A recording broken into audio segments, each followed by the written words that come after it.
असं कर, दोन्ही हाताने. हां,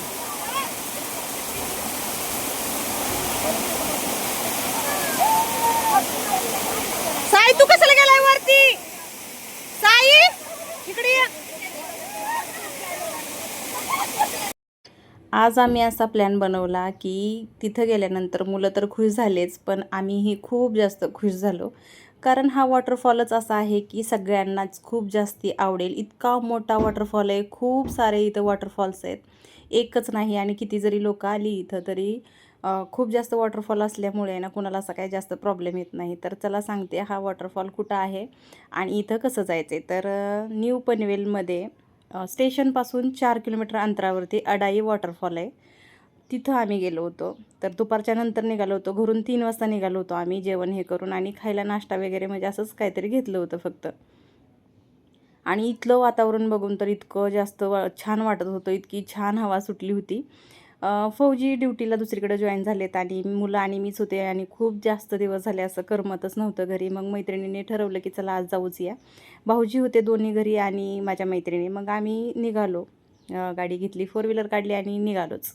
3 वाजता निघालो होतो. तुम्हाला जायचं असेल तर लवकर जा, कारण थोडासा वेळ लागतो इथं वरती जायला. जिथून गाडी पार्क केली होती तिथून इथं यायला 10 ते 15 मिनटं लागतात, पुढं म्हणजे 10 मिनटं तरी लागतातच. कारण तिथपर्यंत गाडी जात नाही जास्त चिखल असल्यामुळे, आणि चालता येतं असा रस्ता आहे तिथं. बघा तुम्ही बघू शकता, असं घसरत वगैरे काही नाही असा रस्ता आहे. सुरुवातीपासूनच इथं पाणी लागलं आहे बघा, लगेचच पुढं गेलो की. आणि मुलं इथंच खेळायला लागले, म्हणत होते थांबा खेळू द्या. मग आम्ही ठरवलं की नका इथं जास्त वेळ घालवू नका, आपण पुढं जाऊया, कारण खूप मोठे वॉटरफॉल वरती होते. आणि तिथं गेल्यानंतर थोडंसं घसरायलाही लागलं होतं, पण सुरुवातीला काहीच वाटलं नाही इथून जात होतो त्यावेळेसला. आणि मी पहिल्यांदाच एवढे मोठे वॉटरफॉल बघितलेत. तुम्हाला तर पुढं बघायला मिळतीलच. आमच्या इकडे म्हणजे सातारा भागात असे काय वॉटरफॉल नाही आहेत. आम्ही मध्ये पण एका ठिकाणी गेलो होतो वॉटरफॉलला, तुम्ही बघितलाच असेल तो व्हिडिओ. एकदम छोटासा वॉटरफॉल होता, आणि इथं आल्याच्या नंतर हा जर वॉटरफॉल बघितला तर माणूस असं त्याच्या खाली उभाच राहू शकत नाही, इतकं जास्त मोठा वॉटरफॉल होता. खूप सारे लोक इथं फिरायलाही आले होते. पण आपण जर येतोय तर फक्त महिलांनी, खूप मोठा ग्रुप असेल तरच या, कारण 1-2 जणी इथं येऊन उपयोग नाही. कारण बाहेरचे खूप सारे लोक इथं फिरायला येतात, म्हणजे बाहेरचे, महाराष्ट्राच्या बाहेरचे म्हणते मी. कारण तेवढं कम्फर्टेबल वाटत नाही बाहेरचे लोक आल्यामुळं. आणि पिऊनही काही मुलं आली होती, त्यामुळं मी हे या व्हिडिओमध्ये सांगते की तुमच्याबरोबर जर जेंट्स असतील, तुमच्या घरच्या फॅमिलीबरोबर तुम्ही येत असाल तर कम्फर्टेबली तुम्ही इथे येऊ शकता, एन्जॉय करू शकता. पण असे बाहेरचे लोक असल्यानंतर आपण खूपच जास्त म्हणजे चांगलं नाही वाटत. सेफ्टी पण फील होत नाही इथं आल्यानंतर, कारण लोकं पण तशीच होती इथं आल्यानंतर जास्ती. आणि संडेला तर जायचंच नाही, कारण संडेला इथं खूप जास्त गर्दी असते. ज्या दिवशी असा एखादा शांत दिवस बघायचा आणि नंतरच जायचं. माझा मुलगा हा छोटा आहे ना, कधीच पाण्यात खेळला नाही आजपर्यंत. टबात बसतो फक्त घरी. तर एवढंच त्याला माहिती आहे बघा. हा छोटासा वॉटरफॉल होता आणि इथं असं पाणी साचलेलं होतं, तिथंच हे खेळायला गेले होते. तो किती वेळ तुम्ही बघू शकता असंच खेळत होता. त्याला नाही का बसूच वाटत नव्हतं. ते भाऊजी आमचे म्हणत होते की अरे खेळ बाबा, चांगले सगळे खेळतात आहे, एन्जॉय करतात आहे, तू पण खेळ. पण नाही, याला बसायला पण येत नव्हतं आणि त्याच्यात पोहायला तर येतच नव्हतं, कारण हा कधी पाण्यात उतरलाच नाही. पाण्यात बसू का नको, बसू का नको असं चाललं होतं. आणि भाऊजी त्याला खूप ट्राय करत होते की तू खेळ, पाण्यात एन्जॉय कर, पण त्याला ते जमतच नव्हतं. दुसऱ्यांबरोबरच जास्त शैतानी करत होता हा, एकटा काय खेळायला बघतच नव्हता.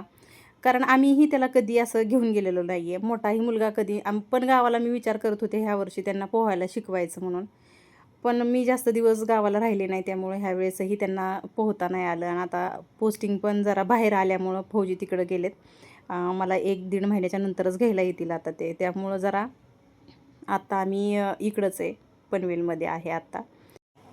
4 वर्ष झालं आम्ही पनवेलमध्ये राहतो आहे, पण हा वॉटरफॉल आम्हाला खरंच माहिती नव्हता आणि जायच्या वेळेस माहिती झाला आहे. माझा मुलगा कितीतरी वेळ असाच पाण्यात फक्त उभा राहिला होता, बसू की नको, बसू की नको करत होता. त्याच्यानंतर त्याने ठरवलं की चला थोडंसं बसूनच बघूया. मी म्हणत होते त्याला थोडंसं एन्जॉय कर, फिर ह्याच्यात. तर तो बघा बसायला गेला आणि त्याला परत उठताच येत नव्हतं. म्हणजे इतकं पाण्याची सवय नाही आहे ह्यांना. इतकं लक्ष द्यावं लागत होतं त्याच्याकडे जास्ती, बघा ह्याचं काय चाललं आहे. म्हणजे त्याला परत उठता येत नव्हतं. त्याला भाऊजींनी परत सरळ केलं आणि उठवलं. तर म्हणत होता मला काय पोहता येत नाही. मग कमीत कमी खाली बसतही नव्हता, कारण त्याला पाणी हे होत नव्हतं. आणि जो मोठा मुलगा आहे तो बघा, समर्थ बरोबर दोघंही वरती बसून एन्जॉय करतात आहे, तर वेगळीच दुनिया आहे. दोघं मित्र इतकं छान राहतात हे बघा, त्यांचंच चाललेलं आहे. आणि साधना आणि प्रियांकाचं फोटोशूट चाललं होतं. आणि हा प्रियांकाचा मुलगा इतका छान पोहतो बघा तुम्ही, पाण्याच्या वर तरंगतोय. इतकं छान त्याला पोहता येतं. प्रियांकाच्या दोन्ही मुलांना खूप जास्त छान पोहता येतं. आणि ह्यांची दोस्ती बघा, म्हणजे दुनियाचं काय चाललं आहे ह्याच्याकडे ह्यांचं बिलकुल लक्ष नसतं. ह्यांचीच दुनिया वेगळीच चालू असते आणि ही आमची दुनिया वेगळीच चालू आहे. आम्ही आता फोटोशूटची तयारी चालू होती आमची. छोटासा वॉटरफॉल आहे इथं, म्हणजे इथून सुरुवात होते आत्ताशी. आणि पुढं गेल्यानंतर इतके जास्त मोठे मोठे वॉटरफॉल आहेत आणि तिथपर्यंत जायला आहे ना थोडंसं म्हणजे घसरत घसरत असं जावं लागतं.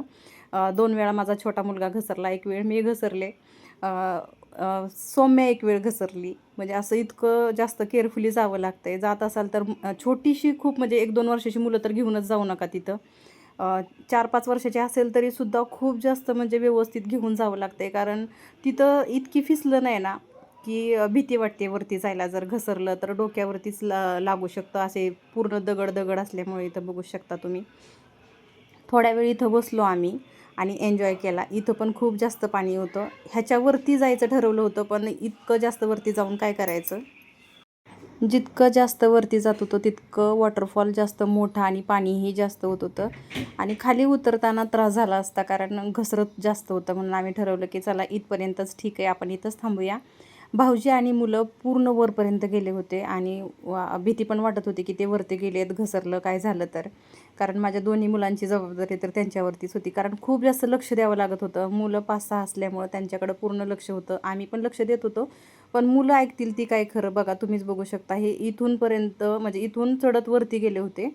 मग आम्ही इथंच बसलो की आम्हाला काय जमणार नाही. मुलं आणि 2-3 मुलं आणि एक भाऊजी फक्त वरती मुलांना घेऊन गेले होते. तोपर्यंत आम्ही थोडंसं इथं खाऊन घेतलं. प्रियांकाने मकाचे जे कणसं असतात ना ती उकडून आणली होती आणि तशीच गरम गरम भरली होती. ती खायला इथं खूपच जास्त छान वाटत होतं. आणि इथून वॉटरफॉल दिसत नव्हता, पण हे बघा डोंगरात गेल्याच्या नंतर कळतं की किती मोठे वॉटरफॉल आहेत. पोलिसही तिथे येऊन थांबलेले असतात. संध्याकाळी 5:30च्या नंतर ते तिथून हाकलूनच लावतात की तुम्ही आता निघा म्हणून. आणि येताना परत साधनाच्या घरून फोन आला होता. ते बोलणं चालू होतं. आम्ही दाखवत होतो की इथला परिसर कसा आहे ते. इथं येऊन खरंच खूप जास्त छान वाटलं. आणि मैत्रिणी असायला पाहिजेत ह्याच्यासाठी, कारण मैत्रिणींशिवाय दुनियादारी नाही. आणि थँक्यू प्रियांका आणि साधना यांच्यामुळे मी आज आले. आणि हा व्हिडिओ मी खरंच खूप जास्त लेट पोस्ट करते. तुम्हाला कळेलच लेट का म्हणते ते पुढच्या व्हिडिओमध्ये. आजसाठी बस इतकंच. चला आता विमान आलेलं आहे, तुम्ही बघू शकता. आता आम्ही ह्याच्यात बसतो आणि आता लगेच घरी जातो. चला बाय बाय.